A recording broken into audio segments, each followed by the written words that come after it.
Welcome to Toffee TV. Idrissa Gana Gueye has left Everton for Paris Saint-Germain on an undisclosed fee. Yeah. Which is around 30 million quid, isn't it? Yeah. So, French media reporting there's 32 million euros, hardly, which is 29 million, but then there's bonuses in there. So hopefully, and it'll go above 30 million, won't it? Because they'll win the league. Because they won 6 out the last 7. Yeah. And they'll probably get to the quarterfinals of the Champions League, I should imagine. have a decent lead against someone and probably blow it. Probably. You know, that's what they generally seem to do. Yeah. But it's what we were expecting, really. It's what we've been expecting from since January, really, isn't it? It's just, I suppose for us, it's a little bit disappointing that it's happened so late in the market, because I know he's had the African nations and fair play to him again, he's been 100% focused on that. But number one, it is a big loss, no matter what anyone thinks. He's been, certainly the second half of the season, last season, where our phone picked up, he was absolutely brilliant. He helped this team play the way it wanted to play, because the way he breaks down attacks and then sets Everton forward, that's going to be really difficult, I think, to replace. Yeah, he's been incredible, hasn't he? 7 million quid from Villa brought him in, and we give Steve Walsh stick, and some of it's justified, but you know, Ghana was one of the successes of that time. Incredible, 99 league games across 3 seasons. Weird, he played 33 league games every year for the 3 seasons. But he was absolutely brilliant for us, really was. Like you say, we've expected this since January when he didn't get the move.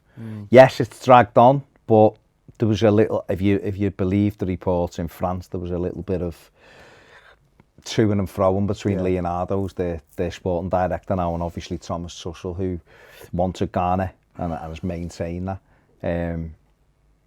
But it is a big blow to Everton. We can't deny it, because he's been a fantastic performer. He's probably been our most consistent player over the last 3 seasons, I would say, comfortably. I mean, that's pretty easy. It is, but there's a lot of other players who could have been there, isn't it? So what I'm saying is he's been that good. He's been brilliant, and he surprised us all. Let's be honest. When we got him, we were all a bit like, we barely remember him when he played against us for Villa. So he come in, and I know his numbers were great at Lille. And I know teams had looked at him earlier in his career, but it will be a massive blow to us. But the flip side to that is it's an opportunity for Everton to create a different type of midfield. I mean, for Paris Saint-Germain, I think the reason they're buying a 29-year-old, they give him a 4-year deal with an option for 5th. I can imagine he'll do that, because I think he's so fit and he can, the way he plays, he gets around the pitch so well. It's I know slower league. They're looking at financial fair play and that kind of thing. I think in the Champions League he'll be brilliant as well, because he doesn't give away that many fouls. He only gives away fouls when he needs to give away fouls. And even he's one of those players that in lots of games he's been booked in the first half, and you get worried, and it's never a problem. He never makes that stupid second foul. He always... I mean, he did in Koeman's last game against Arsenal, but maybe he just wanted Ronald out. Probably just, and you. No, but you're right, he's tended not to, and Paris Saint-Germain are getting a different kind of player in, a more professional kind of player. I think maybe that's a change for them. And I think he'll be brilliant for them. But I think for us, there were times, and we were saying it even in parts of last season, when we were saying he doesn't do enough. We need someone like a Decore who can do both sides of the game. It just happened that towards the end of the season, when actually the team started to look like it had more of a shape, that you could start seeing what his role was, because everyone else was doing their job. So maybe early on in the season, when people weren't doing their jobs, we were looking for him to do more, because other people actually weren't doing more. But as that double pivot, as they call it, he was instrumental in winning the ball back, giving it to someone like Gomez and getting us going, getting us higher up the pitch, allowing us to counter-attack quickly. And we've got to find somebody who can do that. Maybe in the short term, it might be someone like Fabian Delph, who he's not a natural successor to him at all. Fabian Delph for me is more of a passer, more of a Gomez kind of player, actually. But in the short term, we've got to get that replacement in. And hopefully, You know, if we get someone in to replace him, there's players in there like Delph who can come in, maybe Snidling who can come in and sort of steady the ship early on and allow someone to come in from outside who can take that on long term as a younger player who can come in and get used to the Premier League. Yeah, I mean, Ghana's big strengths were winning the ball back, weren't they? You know, he still had a very good pass completion rate. I think his pass completion rate was 90s or certainly close to that. A lot of it was short passing, but it's just fine. What we saw from Ghana in the final 10 games was an ability to play a little bit higher up the pitch, because I think once the team settled down, Marco Silva was encouraging them to get forward and do a bit more, and we've seen a slightly different side of him, which made him a better player. So we can get someone who... I've said this, you know, when me and Andy were talking about, you know, Gabaman, a possible replacement, is that what you might lose in Ghana's ability to press and get it back, and you didn't get anything else from him. If you can get someone who's better at doing the forward play, but can still do similar to that, overall it might make the midfield better. Doesn't mean he's not going to be a loss, because he's key to the way we play. But you're right. I remember me and you sitting here in January and going, if they pay 35 million, then why wouldn't we sell him? Because he's 30 this year and we can get someone else. His performances after that, after the you know, he was out for a couple of games and then he came back and he was brilliant, so much as where you were thinking, oh, I'd just rather he stayed. But you've got to look at the whole thing. You've got to look at Marcel Brands has come in. They're trying to drag the age of the team right down. We'd have had to give him a new deal on big money. But I feel like this is a big blow for Silva though, because you could tell that Silva really wanted to keep him. He wanted to keep him in January, and in January obviously it was a lot easier to keep him. You put your foot down. But it's got to this point now, and even at the weekend when he was saying, I'm still trying to convince him to stay. Silva knows how much of a big part of the team he is, and how, if that replacement doesn't come, he's going to have to change something within the team to deal with that. Because what he was brilliant at as well is, he was brilliant at being at the right place at the right time, or getting over to a position where it'd be right back, left back, helping the centre backs out, and just getting in there and it went. Say if we double up on a player, he would always come in and just clip that ball away, and we'd be, quick feet, and we'd be away, and that's what he was brilliant at.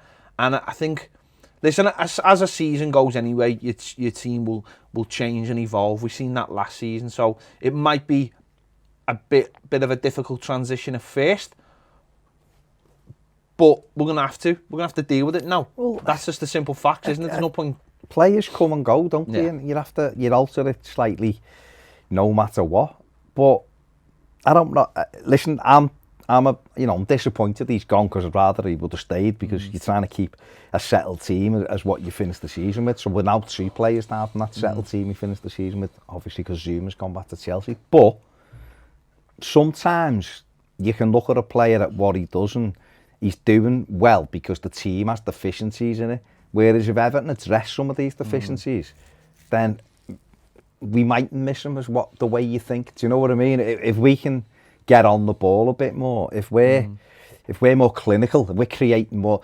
The big thing, and Andy, the Piv will tell you this from when he's in here, we and you talk about us not scoring enough goals, but we also said a theme that ran right the way through the season, what we were saying, and Andy said the same thing, is we don't create enough. Yeah. And he looks at the 2 midfield players as well and going, they don't create. Ghana don't create anything. So you might get what I'm saying. You might still get someone who can do the defensive side, maybe not as well as Ghana, but he can create a bit more. And Gabaman certainly. We'll wait and see. It's going to be a difficult. I think but it is a big loss. It's a big loss, and can't dress it up. Listen, the fella's left the club, and he's, I think he leaves with everyone's best wishes. Yeah. He's, put something out there today, and he's, put a video out of his playing for Everton and saying, that Everton is still part of the family, but this is a big dream, and that's fair enough. I don't think anyone's had any problem with that. He wants to go and play Champions League football, and this is his big opportunity at a club that has emerged in the last few years as a big club. And listen, he grew up in France, didn't he?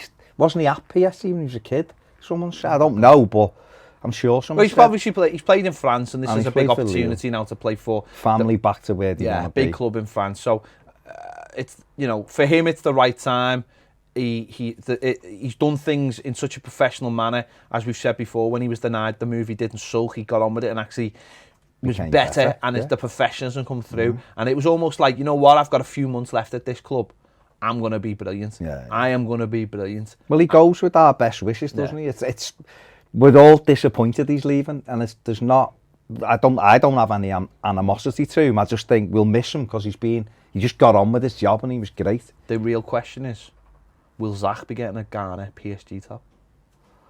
I don't know. I'm really.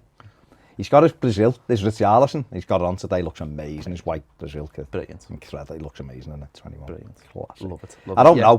Probably because I'm having to get all kind. I will if you send me the bleeding links for it, and I end up going. Actually, yeah. Best uncle he's got. Yeah. You just pass it to me and I buy it. It'd be better if you bought it. There you go. Ghana's left Everton Football Club. What do you think this means for the team? Let us know your thoughts in the comments. Are you massively disappointed, or do you see this as an opportunity to bring the age of the team down, go out there and get someone who can replace him for the next 5 or 6 years at Everton? Certainly for the money we've brought in, it seems a fantastic deal. We've nearly quadrupled the money we paid for him. So let us know your thoughts in the comments. Thank you for watching Toffee TV. Don't forget to subscribe, and we'll be talking about this later live on Patreon if you want to join us there. The link is in the description. Thanks for watching. We'll see you later.